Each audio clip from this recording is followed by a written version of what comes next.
Looking for all Fallout 76 content? Well, you've come to the right place. Welcome to Dark's Den. Hello, one and all, and welcome to another edition of Dark's Den. I'm your host, Joe Dark, and today we have a look into the Pit as it was on the public test server until it was taken down for some instability issues. Now, as always, if you like the video, do me a favor and smash that like button. And if you enjoy my content, feel free to subscribe to the channel. It's free, by the way.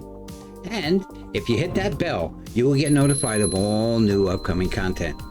Okay, let's get into this deep dive we had here into the Pit, the good, the bad, and the downright ugly. Let's take a look at what its current condition was when it was in the public test server before it got taken down. Some major changes, some issues. So let's get into it. Now, before we start with the expedition and the new currency deep dive, which there is a new currency and there's a major problem with it, we need to take a look at the revamping of the White Springs Resort, which has become the new home to the responders. That's right. The responders are back in Appalachia and looking for help from the Wastelanders to assist them in fighting off the fanatics in the Pit. Now, before you begin your journey to the Pit, you will meet the new residents of White Springs, such as the new doorman, who will greet you at the entrance. They've done quite a remodeling job at White Springs, giving us new looks and new NPCs to interact with. Interior and exterior is redone nicely. You can even fast travel directly to the refuge on the map with a separate spawn location, which is very cool. It's a very good addition. Now, you'll begin the process by meeting Orlando, who will give you some lore on the new arrivals and where to begin. His dialogue tree is lengthy, to say the least, so if you want to quickly move on, just choose option 1 each time to speed up the process. You'll be given 3 brand new daily quests which are needed to obtain a full 100% ultrasight battery charge in order to generate power to power up your vertibird to transport you to the Pit. Now, there are 3 dailies to complete, all relatively easy and can be completed in any order you want, in probably maybe 15 minutes. 2 dailies will give you 25% charge each on the battery, and 1 will give you 50% charge. The reward percentage is random, so it doesn't matter which one you do first, second, or third. You will even be able to monitor your battery charge progression from your Pit Boy. Now, 1 daily is to help Sophie she's a resource manager, and you will need to help her with resources. You will need to give her 50 of something, 50 wood, 50 steel, or some other random resource, which you can actually obtain right there from your stash box if you have it. Now, 1 daily will be to assist Esma in cooking. Now, there is a time limit on this one. You first need to stir the stew pot. Then, gather more ingredients from the storerooms, return them, and there's 2 storerooms, by the way, so remember that. Then, return them to the stew pot. If you run out of time, don't worry about it. Just bring the burnt stew to this ugly-looking raider over at the bar. He's reluctant at first, but finally agrees to take your burnt stew, and you complete the mission that way. The 3rd daily is to talk to Rucker, who actually has a very cool outfit you can get as a reward. Talking to her will activate Code Blue. That's another daily quest, it gives you the task to retrieve information from a computer terminal at Braxton's Quality Medical Supplies in the Mire. Retrieve the info off of the terminal and pick up surgical plans out of a doctor's bag in the same room. Then bring them back to the responder's medic. Once you have completed all 3 dailies, you will have enough battery charge to go see Skippy, a robotics expert who is looking for fighters to run missions with the responders at the pit, helping them fight the fanatics in the area. You then head to the roof, either by elevator or by jetpack if you choose to do so, and meet Lennox, your pilot for the mission. Now, no, you will not get on the vertibird that's parked up on the roof, but after speaking with Lennox, you can now go to your map and start the expedition's missions. And here you go with the map. You will get there, you'll see what you have to do. You'll be able to choose start a new expedition. You will get this beautiful page come up. Very, very nice. Now, let me start off by saying Expeditions is unique. It's different than Instance. The beginning starts out more like a cutscene. Here you are with your squad in the chopper traveling to the pit.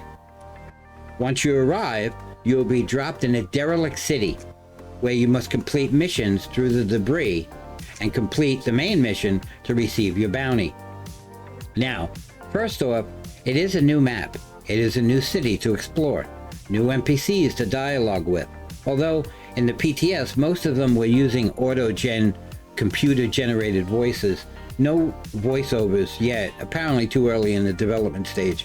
This bothered me a little bit, as we're supposed to be getting this drop in September. It's just a few months off. So step it up, Bethesda.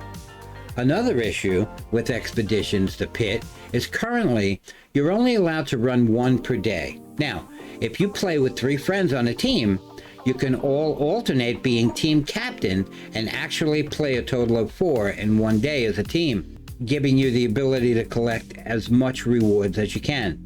Now, if you choose, you can even join other random teams and do more. Although there is a slight issue with this as well. Here's the problem. The reward system is as follows. You'll receive a minimal amount of rewards from completing the main mission. The one they started with on the PTS was Union Dues. Once completed, you will get 1 random legendary 1, 2, or 3-star item, some ammo that you used in the mission, some grenades, some XP, and apparently, according to data miners, 1,000 score as well. Now, there are some awesome new plans that you can get from running expeditions, such as the Skippy outfit, the Trog tube, and the street signs, the street set, which I think is very cool. You have a parking meter and you have a fire hydrant. I think that is real cool, just to name a few. Unfortunately, they are not free. That's because you are now playing to be rewarded with another form of currency, a stamp. Now, here's the kicker. You get 1 lousy stamp for completing the main mission. If you're a team captain, you'll receive 2 additional stamps. And if you complete all 3 side missions, you'll receive 7 additional stamps for a grand total of 10 per expedition. Now, the map is quite large, which is a good thing actually, but one side mission is to find supplies, which can take long, especially if you're playing solo. Another problem is, if you go with a random team, they might just go to complete the main mission, leaving you with 1 lousy stamp. What do you do with these stamps, you may ask? You go to Giuseppe at the White Springs. That's right, we have a new vendor, and his name is Giuseppe. Where do you find him? Right next to Bubbles. That's right. So, pretty easy to find. And you have to buy everything from Giuseppe. Granted, most of the items are mods, but still, here's a breakdown of the grind, expertly done by Innov Survivalist. I'll leave a link in the description to her vid on this. You get 1 stamp for completing the main. You get another 2 stamps if you're the captain of the team and complete the main. And you'll get anywhere between 4 and 7 stamps for completing the side missions. So you can get a total of 8 to 10, depending on whether you're the captain or not. Okay, So look at this breakdown that Innovative Survivalist did. It was an amazing breakdown she did. If you earn 15 stamps a day, and that's a grind in itself, it'll take you over a year, almost a year, to unlock all of the rewards he has. That's right. Almost a year. This is way too much grind. It's just way too much grind. Now he has about 35. Right now, he has 35 items to sell. And granted, the majority of them are mods for your auto axe and your Union power armor. But you have 12 or 13 that are actual plans. So that's the issue here. Here, Danello's headwear, just the headwear, 140 stamps. It's kind of ridiculous. This is Danello's outfit. Okay? And the Fanatics Barricade. They're cool, but they're expensive. Now, don't forget, apparently also according to data miners, and Bethesda had mentioned this, that we will also be getting the Union power armor and the auto axe for free with Season 10. Now, that's it. This is a major grind. On a scale of 1 to 10, I'm going to get right now, as it stands right now, I will give this a 7. And let me explain why. It looks like a grind. Too much of a grind right now. They have to fix that. It may get tiresome quickly, but it leaves a lot of potential for future content to be added. Now, you got to remember, there's a 5-year roadmap. Let's see what they can do with this new map. Let's see what missions they can give us. Let's see what items they can add. Let's see what they can do to better this game. Now, before I wrap this up, I want to give thanks to Mad Dog Grot and Sarit for their data mining expertise. Without them, I wouldn't be able to get this done. That's all I have for you today. I'd like to thank everyone for watching. Looking forward to seeing you next time. Everybody have a great day.